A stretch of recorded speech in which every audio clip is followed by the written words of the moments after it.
នៅក្នុងវីដេអូមួយនេះខ្ញុំចង់ប្រាប់បងប្អូនអរគ្នាពីរបៀបទាញយក font ខ្មែរ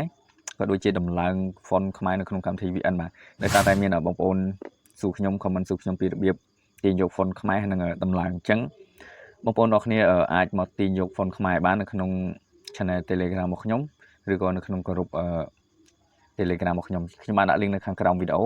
មាន link មួយ channel Telegram មួយទៀត group ខ្ញុំបងប្អូនអរគ្នាចូលពីនឹងចូលមួយណាក៏បានដែរហើយនេះគឺជា font ខ្មែរនៅក្នុង channel Telegram អញ្ចឹងបងប្អូនអរគ្នាអាចចុចត្រី3ហើយយកកន្លែង save to download ហើយនេះគឺជា file zip អញ្ចឹងបងប្អូនអរគ្នាយកទៅពលាទៅបងប្អូនអាចបាន font ខ្មែរហើយឬក៏បងប្អូនអាច scroll ឡើងលើនេះគឺជា font ខ្មែរខ្ញុំដាក់រាយអញ្ចឹងបងប្អូនអរគ្នាគាត់ចុចត្រី3ហើយចុច save to download ទៅគឺ download font នឹងបានហើយអញ្ចឹងបើបងប្អូនអរគ្នាជិល download ម្ដងមួយបងប្អូនអរគ្នាអាច download ដល់កន្លែង file zip នេះខ្ញុំដាក់ថា font ខ្មែរ file zip អញ្ចឹងចុចដូចខ្ញុំមិញមក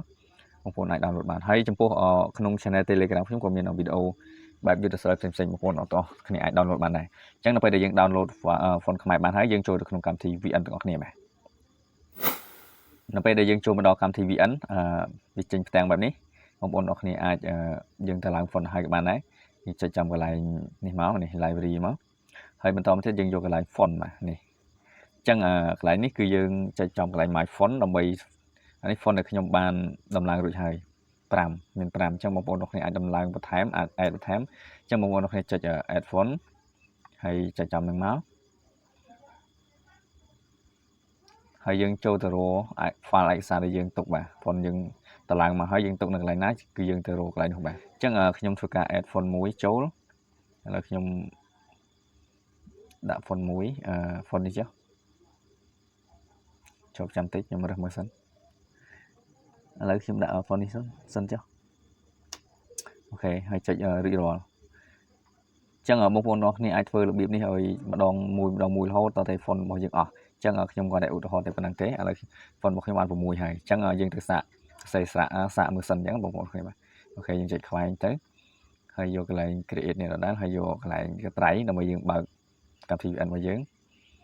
ហើយខ្ញុំដាក់ពណ៌ស្អីមួយដាក់ពណ៌ខ្មៅចុះអានេះគ្រាន់តែជាការឧទាហរណ៍ទេ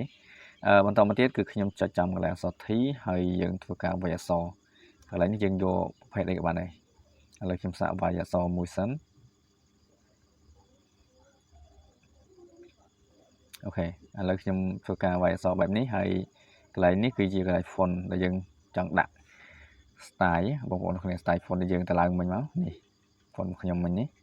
អញ្ចឹងfont ខ្ញុំមាន6យើងអាចដាក់មួយណាក៏បានតែយើងឆ្លាញ់មួយណាយើងដាក់មួយនោះនេះជា font នេះដែលខ្ញុំដាក់ខោគេមិញកន្លែងនេះគឺជាកន្លែងកំណត់ទំហំអក្សរបាទយើងអាចកំណត់ទូចធំតាមអ្វីដែលយើងចង់បានហើយកន្លែងនេះ color សម្រាប់យើងចាក់ពណ៌វាអញ្ចឹងបងប្អូនអាចកែបានឬក៏យើងយកពណ៌ដែលមានស្រាប់អូខេខ្ញុំចូលចិត្តបែបនេះបាទអញ្ចឹងបន្តមកទៀតគឺដូចជាអស់ហើយខាងនេះយើងអាចកែកនបន្ថែមតែសម្រាប់ខ្ញុំដាក់តែប៉ុណ្្នឹងទេហើយចុចគ្រីសនេះគឺយើងបាន font ខ្មែរមួយដ៏ស្រស់ស្អាតដែលយើង add បន្ថែមអំបញ្ញមិញបាទដែលយើងបាន add ចូលមិញហ្នឹងហើយវីដេអូថ្ងៃនេះគឺមានតែប៉ុណ្្នឹងទេសម្រាប់ការចែករំលែកទៅបងប្អូនគ្នាបាទបើសិនជាមានចម្ងល់អីផ្សេងៗបងប្អូនគ្នាអាច comment នៅខាងក្រោមវីដេអូឬក៏ឆាតចូលក្នុងក្រុម Telegram ដើម្បីពិភាក្សាពីព័ត៌មានការកាត់តវីដេអូបាទហើយខ្ញុំឆ្លើយតបយឺតយ៉ាវអីក៏សូមអធិស្ឋានបាទអរគុណកុំភ្លេចជួបគ្នានៅវីដេអូក្រោយទៀតបាទបាយបាយ